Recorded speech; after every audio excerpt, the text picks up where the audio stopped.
नमस्कार, आप इस समय देख रहे हैं लाउड स्पीकर 90 FM और सुन भी रहे हैं लाउड स्पीकर 90 FM। आज हमारे ऋषि कृषि सीरीज में उपस्थित हैं पर्यावरणविद भुवनेश्वर पांडे जी, जो पर्यावरण संरक्षण के लिए यायावर बन गए। पर्यावरण के लिए कुछ करने की ठान कर आपने गोरखपुर लौट आए। इसके बाद आप खुद पौधारोपण करने के साथ ही लोगों को इस मुहिम से जोड़ना और पर्यावरण संरक्षण के प्रति जागरूक करना शुरू किया। इसके लिए पदयात्रा भी आपने की। आपने विशेष कार्य किए। 1983 में सिद्धार्थ नगर के डुमरियागंज ब्लॉक के भडियारा बाजार में 1000 किसानों के जरिए 10,000 एकड़ में बृहद पौधारोपण कराया। आज वहां बाग हो गई है। बाग में प्रत्येक बुधवार को सब्जी मंडी, गल्ला मंडी, पशु बाजार लगता है। हर साल जुलाई के महीने में यहाँ वन महोत्सव लगता है। 1986 में बस्ती जिले के वाल्टरगंज में एक किसान से 200 पौधे लगवाए। इससे प्रेरणा पाकर वहीं एक किसान ने 4000 व दूसरे ने 6000 पौधे लगाए। किसानों ने जब वृक्ष बेचकर अपनी लड़की की शादी की, घर बनवाया, तो आसपास के किसान भी प्रेरित हुए और आज बड़े पैमाने पर इस क्षेत्र के किसानों ने पौधारोपण किया है। आपको कई पुरस्कार और सम्मान मिल चुके हैं। कृषि के क्षेत्र में आपको लाइफ टाइम अचीवमेंट मिला हुआ है। सन 2000 में टाटा एनर्जी रिसर्च इंस्टीट्यूट ने नई दिल्ली में 10,000 नगद पुरस्कार दिया। 2003 में राज्यपाल ने लखनऊ के मौलसिरी प्रेक्षागृह में सम्मानित किया। जनवरी 2015 में भारत सरकार ने आपको स्वच्छ भारत सिटीजन नेटवर्क का सदस्य बनाया। बहुत सारी चीज़ें हैं जो सर में हैं। सर, हमारे स्टूडियो में आपका बहुत बहुत स्वागत है। धन्यवाद। सर, आज का जो विषय हम लेकर चल रहे हैं, आप जानना चाहेंगे कि प्राकृतिक खेती क्या है? बहुत अच्छा विषय है। प्राकृतिक खेती में हम रसायन का प्रयोग नहीं करते। किसी भी प्रकार के कीटनाशक का प्रयोग, केमिकल युक्त कीटनाशक का प्रयोग नहीं करते हैं, बल्कि प्रकृति द्वारा प्रदत्त संसाधनों का उपयोग इस विधि में की जाती है। आज सबसे बड़ी आवश्यकता है जीव जगत के अस्तित्व की रक्षा की और प्रकृति की रक्षा की। प्राकृतिक खेती के माध्यम से हम प्राकृतिक संसाधनों की रक्षा करते हैं और खेती करके हम फसल का भी उत्पादन करते हैं, जो खाद्यान्न के रूप में हम सब लोग प्रयोग करते हैं। तो मुझे इस विषय में जब प्राकृतिक खेती की बात आती है तो देसी गाय का भी उल्लेख करना आवश्यक हो जाता है। देसी गाय के द्वारा ही प्राकृतिक खेती को अच्छी तरह से किया जा सकता है। मैं समझता हूँ कि भारत देश के कुछ राज्यों में, उदाहरण के लिए हिमाचल प्रदेश, गुजरात, आंध्र प्रदेश, कुछ उत्तर प्रदेश के भी हिस्सों में प्राकृतिक खेती किसानों ने शुरू कर दिया है। सर, इसी संदर्भ में आपसे हम ये भी पूछना चाहेंगे कि वर्तमान समय में प्राकृतिक खेती क्यों इतनी ज़रूरी है? देखिए, प्रदूषण बढ़ रहा है। मृदा प्रदूषण, वायु प्रदूषण, ध्वनि प्रदूषण, जल प्रदूषण, और प्रदूषण के बढ़ने से नाना प्रकार की समस्याएं, बीमारियां, गंभीर बीमारियां लोगों को घेर रही। प्रदूषण के कारण आज 80% लोग बीमार हैं। चाहे वो बालक हों, चाहे युवा हों, चाहे वृद्ध हों, चाहे नर हों, चाहे नारी हों, वो किसी न किसी रोग से ग्रस्त है। जिसका वजह हम जो अंधाधुंध रासायनिक पदार्थों का करते आ रहे हैं। इसलिए स्वस्थ रहने के लिए, चाहे मृदा हो और चाहे मानव, दोनों को स्वस्थ रखने के लिए वर्तमान परिवेश में प्राकृतिक खेती अति आवश्यक हो गई है। और दूसरा भी पहलू इसका है कि प्राकृतिक खेती में खर्चे भी बहुत कम लगते हैं। हाँ, लागत किसान की कम लगती है। एक चक्र समझा देते कि इसका प्राकृतिक खेती का चक्र कैसे चलता है। जैसे अभी आप देसी गाय के बारे में बता रहे हैं, देसी गाय से जो गोबर निकलते हैं उसका खाद बनता है, फिर खाद खेतों में जाता है। एक साइकिल थोड़ा सा समझा दीजिए सर। बहुत अच्छा। देखिए, आप ऐसे समझें हाँ कि प्राकृतिक खेती में हम देसी गाय का प्रयोग करते हैं। देसी गाय के साथ साथ जो खरपतवार हैं या जो वेस्टेज हैं उनका भी प्रयोग हम प्राकृतिक खेती में करते हैं। अब जो आपने कहा कि चक्र, तो आप देखिए भारत देश में कुछ हिस्से में, भारत देश के कुछ हिस्सों में 3 फसलें ली जाती हैं। रबी की फसल, खरीफ की फसल और जायद की फसल। रबी की फसलों में विशेष रूप से गेहूं बोते हैं, खरीफ की फसल में विशेष रूप से धान बोते हैं और जायद की फसलों में विशेष रूप से दलहन या सब्जी की खेती करते हैं। और हर खेती में हमें पानी की ज़रूरत है, हमें खाद की ज़रूरत है, हमें निराई गुड़ाई की ज़रूरत है, हमें दवाई की भी ज़रूरत है, उसकी सुरक्षा करने की भी ज़रूरत है और समय से रख रखाव करने की ज़रूरत है। जो उत्पादन होते हैं, जो अनाज होता है, उसके रख रखाव की भी ज़रूरत पड़ती है। अब हम इधर 50 साल से प्राकृतिक खेती को नहीं कर रहे हैं। हम लोग रासायनिक खेती कर रहे हैं। रासायनिक खेती करके हम उत्पादन तो बढ़ा लेते हैं, लेकिन जो हमारी मिट्टी है या मिट्टी की जो उर्वरा शक्ति है उसका तेजी से ह्रास होता है। जल का भी विदोहन होता है और स्वस्थ जो अनाज है वो नहीं पैदा हो पाता है। इसलिए हमें ही नहीं बल्कि पूरे भारत के लोगों को, भारत के किसानों को या पूरे दुनिया के किसानों को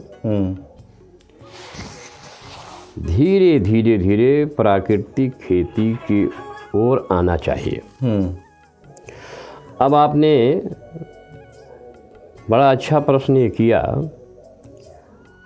कि प्राकृतिक खेती क्या है। सबसे पहले आपने ये पूछा। हाँ, अब साइकिल मैं एक उदाहरण देना चाहता हूँ जिससे हमारे सभी दर्शक बंधु या श्रोता बंधु समझ जाएंगे। उदाहरण हमारा ये है कि जैसे जंगल है। आप देखिए, जंगल में न तो हम जुताई करते हैं, न निराई करते हैं, न गुड़ाई करते हैं, न सिंचाई करते हैं, न खाद डालते हैं, न दवाई डालते हैं। फिर भी जंगल के पेड़ पौधे इतने हरे भरे हिष्ट पुष्ट हैं। जंगल में रहने वाले जीव भी बड़े हिष्ट पुष्ट स्वस्थ हैं।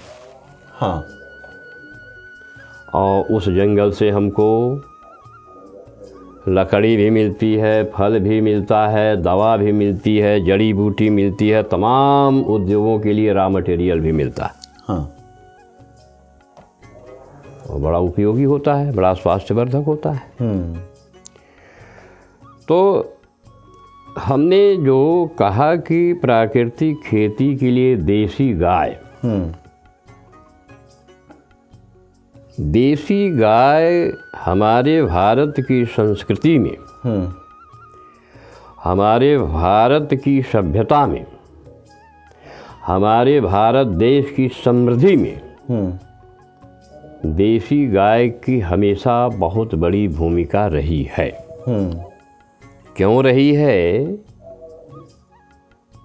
कि देसी गाय का गोबर, देसी गाय का मूत्र, देसी गाय का दूध, देसी गाय का दही, देसी गाय का घी,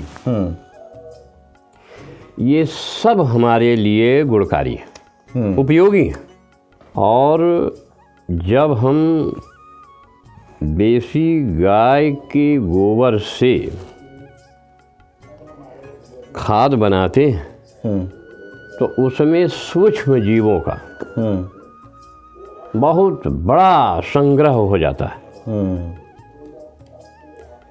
यानी आप ऐसे समझें कि हम जीवामृत तैयार करते हैं।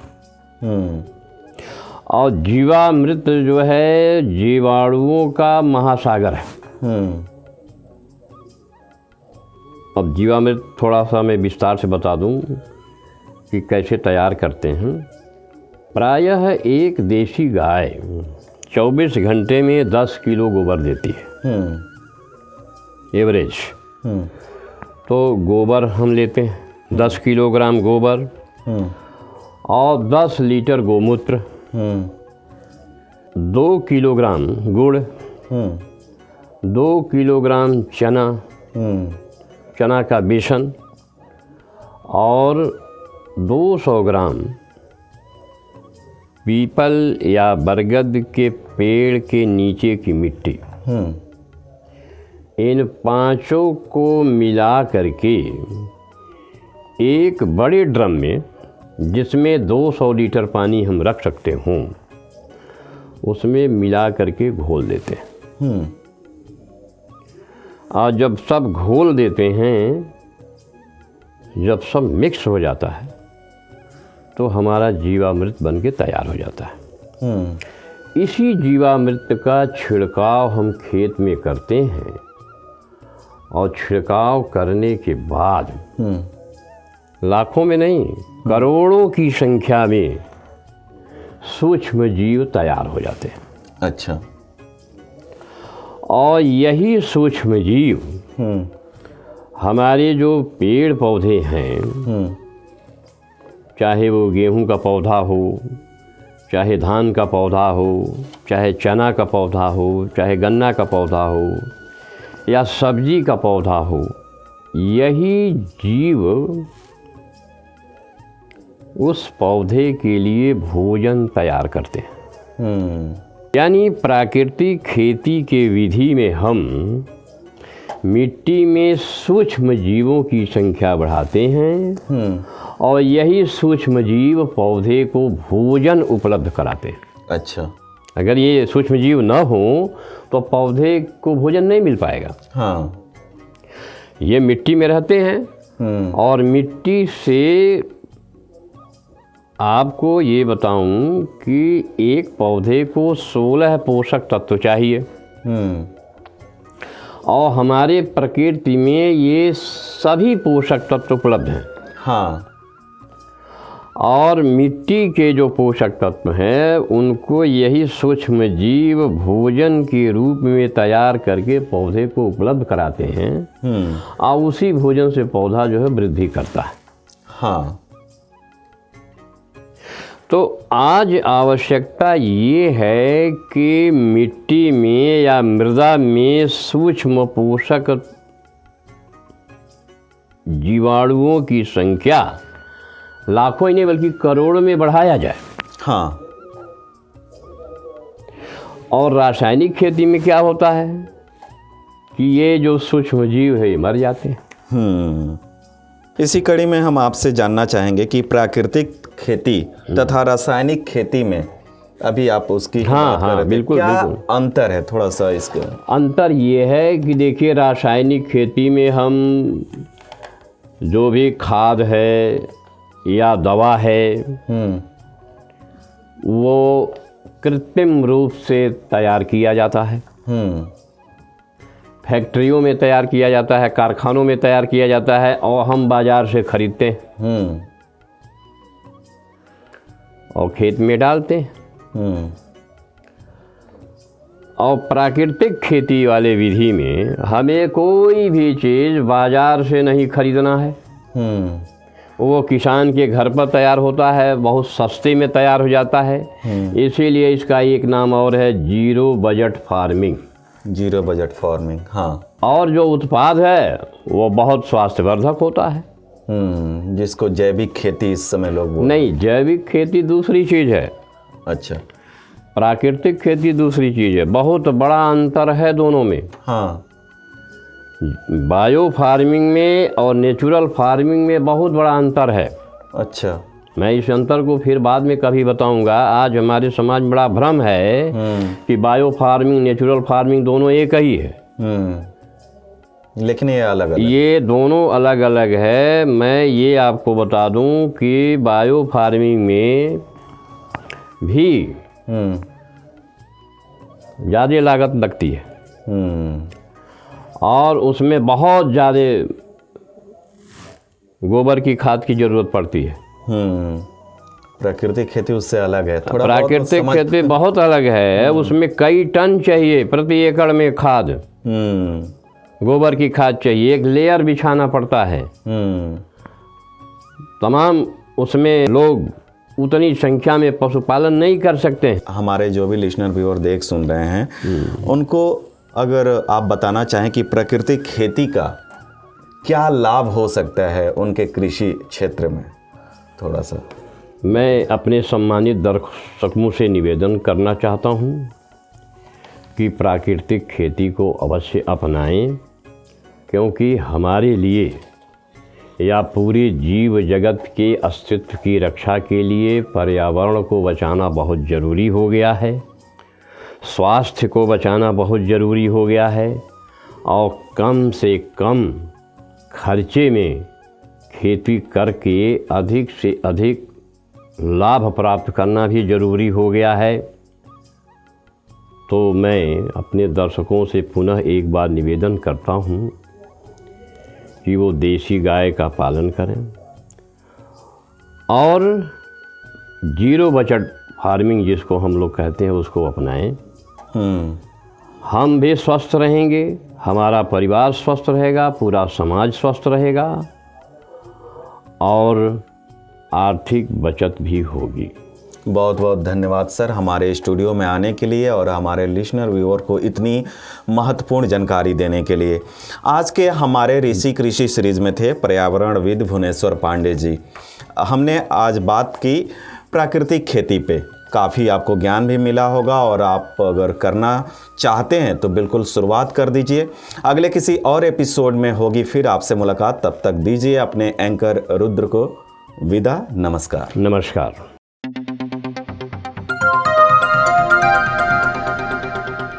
बजाओ जरा झूम के बजाओ, बजाओ बजाओ जरा झूम के बजाओ।